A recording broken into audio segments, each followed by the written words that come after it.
Hey, Science Seekers, this is Mr. Pfeiffer. We are here with Audrey. Audrey is one of our Mead Made 7th grade magnet students, and she is going to tell you all about the amazing things she's done with science to help make the world better. Here's Audrey. Hi, my name is Audrey, and I have investigated how growing pinto beans with different liquids can impact their growth in centimeters.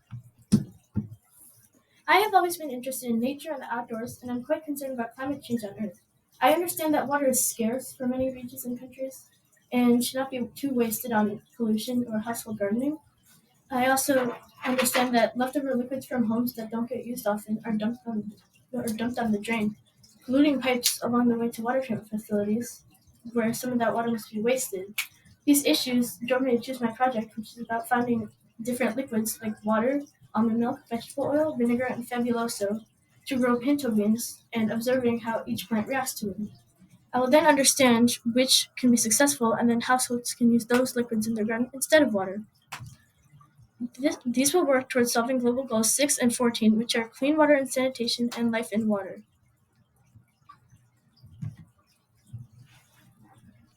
The first question that I wanted to investigate is that why is water necessary when growing plants?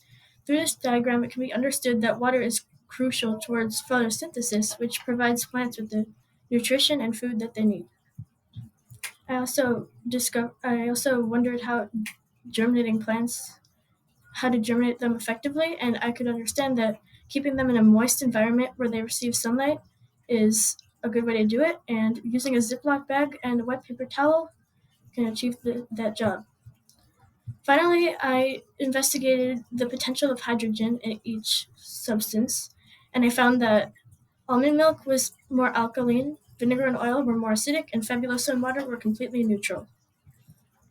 And then these are the primary ingredients in each liquid.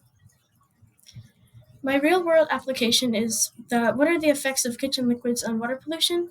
Many people around the world dump liquids into water, thinking their actions will be harmless, but some of these liquids can actually make the water toxic for animals and humans that rely on it. Even on the liquids that don't permanently pollute or affect humans or animals, it is a severe waste to dump them when they can be used for other purposes.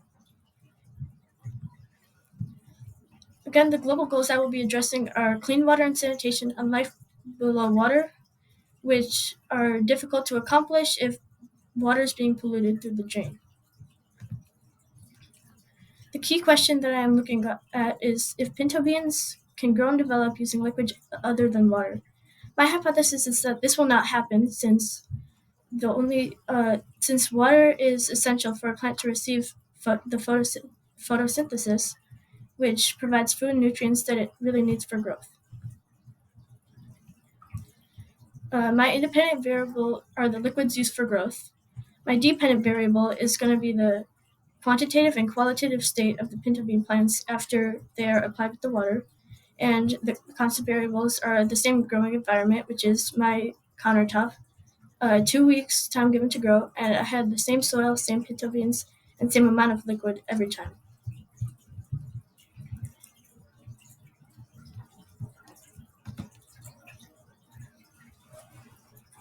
And here's a video that describes how to germinate.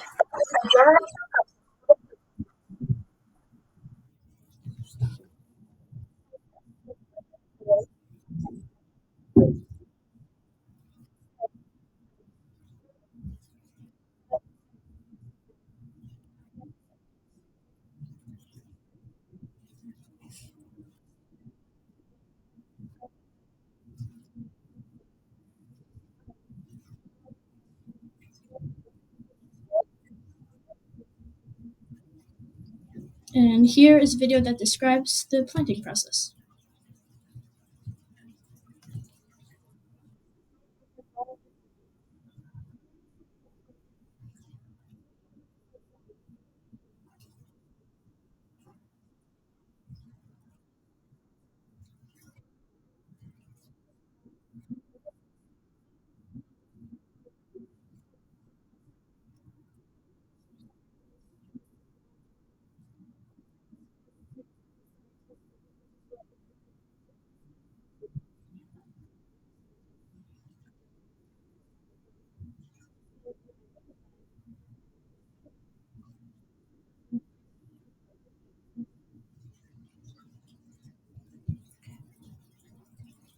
Uh, Overall, the experiment went successfully, but changes can be made to ensure an easier and more efficient process if the tests were to be repeated.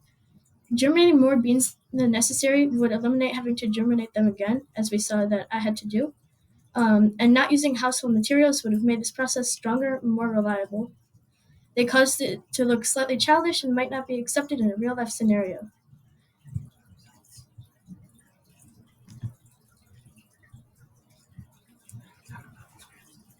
Here is the graph for my results. So, as it is prominent, the Fabuloso was the most successful throughout the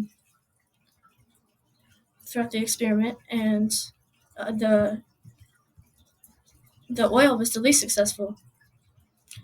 The water had an average growth of day about 0.78 centimeters. The almond milk was about 0.6. The vegetable oil actually decreased around zero point 0.5 centimeters.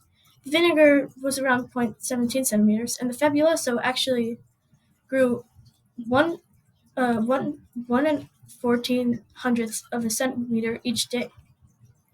And here's the visual timeline of how it grew, which can be seen for the qualitative results of the plant. Overall, my goal was to determine whether pinto beans could grow and thrive with being grown with liquids other than water, and the different liquids do affect the success of the pinto beans. Some liquids, like almond milk and Fabuloso, were able to sustain life, and vinegar and vegetable oil were not. Therefore, almond milk and Fabuloso can be used in household gardens to conserve water and also conserve the almond milk or Fabuloso that may have gone to waste. This experiment is only used on pinto beans, so other plants may have a different reaction and should be tested as well. And creating a controlled environment would prevent my cat from eating the plants and avoid the loss of reliability in this experiment. Finally, there were some possible errors. The weather throughout this experiment fluctuated, which could have affected the sunlight on the plant, and having 3 plants measured and 2 plants measured could have affected. Thanks for watching!